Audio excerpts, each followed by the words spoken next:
কি সামান্য লজ্জা হয় না? সংসারটা নামতে বসাতে পথে লোকজনের কাছে হাসি ঠাট্টার পাত্র হয়ে দাঁড়িয়েছি আমরা। ছেলেটা অভিমান করে বাড়ি ছেড়ে চলে গেল, আর তুমি আছো তোমার নিজেকে নিয়ে। সংসারে কি একটু দায় নেই তোমার? শোনো, আজই 5,000 টাকা পাবো আমি, তাতে করে সামনের মাসটা বেশ ভালো কেটে যাবে। তোমার কোনো চিন্তার কারণ নেই, বুঝলে? বুঝলে, অর্থই হতো গিয়ে সমস্ত অনর্থের মূল। শান্ত আমার কাছে 3,000 টাকা চেয়েছিল, আমি বললাম 300 টাকা না। কেননা এতগুলো টাকা একসঙ্গে হাতে পেলে বকে যেতে পারে, আফটার অল হোস্টেলে থাকে। সুমনা, সুমনা, আমায় ডেকেছো বাবা? এ বাড়িতে সুমনা বলে আর কেউ আছে? এই শুরু হয়েছে তোমার বাঁকা কথা। কি জন্য ডেকেছো তাই বলো। আজকের পত্রিকায় ঢাকা ইউনিভার্সিটিতে ভর্তি হবার বিজ্ঞপ্তি দিয়েছে? রাত কই দেখি দেখি। গোটা কাগজে দিয়ে গেল, আরে আমাকে দিয়ে আমি পড়ে শোনাই। 1 ঘন্টা ধরে কাগজ পড়ছো, আর কি পড়ার বাকি থাকে? থাকে থাকে, অনেক কিছুই বাকি থাকে। খবরের কাগজে কেবল চোখ বুলালেই হয় না, লাইন বাই লাইন পড়তে হয়, ইন বিটুইন দ্য লাইনস। পুরের বাদশাদের জন্য এছাড়া আর কি কাজ আছে? এই নাও তোমার কাগজ। কই তোর ভর্তি পরীক্ষা কবে তা তো বললি না। 3 পৃষ্ঠায় 4-এর কলাম দেখো, পেয়ে যাবে।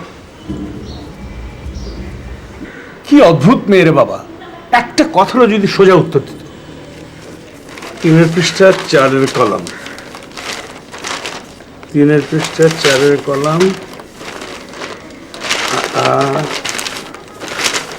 হ্যাঁ,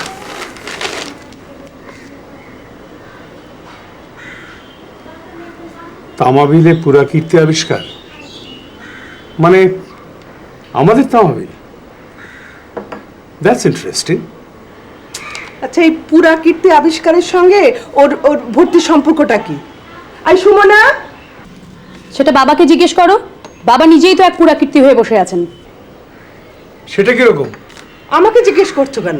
মেয়েকে জিজ্ঞেস করো, বললে বলবে, না বললে না। আমার সব বন্ধুরা বেড়াতে গেল, কারো বাবা কিচ্ছু বললো না। বললো তো নাই, উল্টো ট্রেনে গিয়ে তুলে দিয়ে এলো।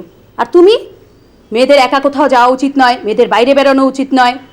মানধাত্তার আমলের যত চিন্তা। অকারণে, আমি বলেছি অকারণে কারো কখনো বাইরে যাওয়া উচিত নয়, বলিনি অকারণে। অকারণে স্টাডি ট্যুরে যাওয়া অকারণে? দল বেঁধে মেয়েরা সব গেল, একা তো যায়নি, সঙ্গে টিচারও গেলেন। মেয়েটার খারাপ লাগে না? সেই থেকে মেয়েটা আমার রেগে আছে। এখন আর বলে কি লাভ? তখন তো ঠিকই বাবার সঙ্গে তাল মিলালে। এই এই, তুমি যদি তাল না মেলাতে আমার সঙ্গে, তাহলে আমি নিশ্চয়ই অনুমতি দিতাম। অনুমতি দিলে কি যাওয়া হতো? চাঁদা লাগতো না? চাঁদার টাকা আসতো কোত্থেকে? শেয়ার কটা টাকা? 1,000 টাকা। হ্যাঁ? বাস ভাড়া, ট্রেন ভাড়া, হোটেলে না মোটেলে থাকতো তো তার ভাড়া। ও ও মানে কি? সব কথা ও বলো কেন? ও মানে টাকাটা একটু বেশি। তাহলে তাহলে আবার কি? টাকা যখন আবার হবে তখন যাবে। আর তাছাড়া কক্সবাজার, রাঙামাটি এগুলো তার হাওয়ায় মিলিয়ে যাচ্ছে না। এমনকি গ্রিন হাউস ইফেক্টে বাংলাদেশের 1/5 যদি তলিয়ে যায়, তাহলেও কোথাও না কোথাও সি বিচ থাকবে। সব কিছু তো তোমার ঠাট্টা তামাশা। কোনো কিছু করার মুরদ নেই, ইচ্ছে নেই, শক্তি নেই, একটা পয়সা উপার্জন নেই। উপার্জন নেই? আরে মাসে মাসে 5,000 টাকা করে দিচ্ছে তোমার হাতে তুলে, আর বলছে উপার্জন নেই। আমাকেও ধাপ্পা দেওয়া শুরু করলে? এত কিছুর পরও টাকা কোত্থেকে আসে আমি জানি না, কোত্থেকে টাকা জোগাড় করো আমি জানি না। এ মাসে টাকা কোত্থেকে জোগাড় করছো? কি সব বাজে বাজে কথা বলছো? জোগাড়ের মানে বোঝো তুমি? উপার্জন করার জোগাড় করা কি এক? বন্ধুদের কাছ থেকে ধার করে, বন্ধুদেরকে ঠকিয়ে টাকা আনাটা উপার্জন না জোগাড়?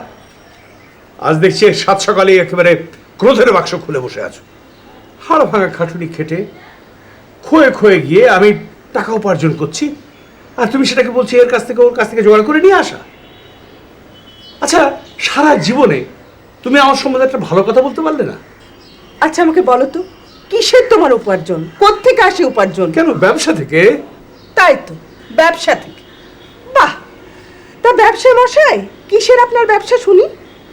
দেখো, 7 সকালে ঠাট্টাই আর কি আমার পছন্দ হয় না। শান্তিতে চা খেতে দাও, খবরের কাগজটা পড়তে দাও। দেখ, একেবারে বরফ হয়ে গেছে, আমাকে এক্ষুনি আবার বেরোতে হবে। ব্যবসার কাজে বেরোতে হবে। না হলে ব্যবসা বন্ধ হয়ে যাবে। 3 পৃষ্ঠায় চারার কলম, 3 পৃষ্ঠায়। আরে শোনো শোনো, কি লিখেছে? তামাবিলে পুরাকীর্তি আবিষ্কার।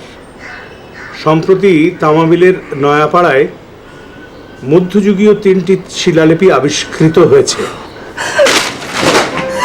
তোমার কি সামান্য লজ্জা হয় না? সংসারটা নামতে বসেছে পথে, লোকজনের কাছে হাসি ঠাট্টার পাত্র হয়ে দাঁড়িয়েছি আমরা। ছেলেটা অভিমান করে বাড়ি ছেড়ে চলে গেল, আর তুমি আছো তোমার নিজেকে নিয়ে। সংসারে কি একটু দায় নেই তোমার? শোনো, আজই 5,000 টাকা পাবো আমি, তাতে করে সামনের মাসটা বেশ ভালো কেটে যাবে। তোমার কোনো চিন্তার কারণ নেই, বুঝলে? বুঝলে, অর্থই হতো গিয়ে সমস্ত অনর্থের মূল। শান্ত আমার কাছে 3,000 টাকা চেয়েছিল, আমি বললাম 300 টাকা না। কেননা এতগুলো টাকা একসঙ্গে হাতে পেলে বকে যেতে পারে, আফটার অল হোস্টেলে থাকে।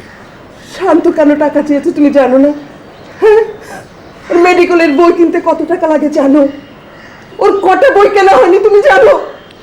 ঠিক আছে ঠিক আছে, আজকে 5,000 টাকা পেলে কাল না হয় শান্তকে 3,000 টাকা পাঠিয়ে দেওয়া যাবে। তবে চাইলেই এত টাকা একসাথে ছেলে মেয়েদের হাতে তুলে দেওয়াটা ঠিক না। ছেলে মেয়েদের কথা একবারও মুখে আনবে না, একবারও না। কি করেছো তুমি ওদের জন্য? কোন শখটা মিটিয়েছো? বাপ হয়ে দরকারি বইপত্র পর্যন্ত কিনে দিতে পারো না, লজ্জা করে না তোমার? চলো মা, কেন মিছিমিছি রাগ করছো?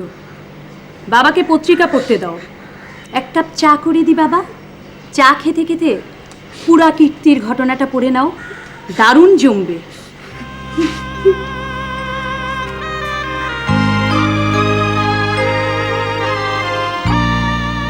পুরাকীর্তি বটে, এখন আমাকেও জাদুঘরে রাখবার সময় এসে গেছে।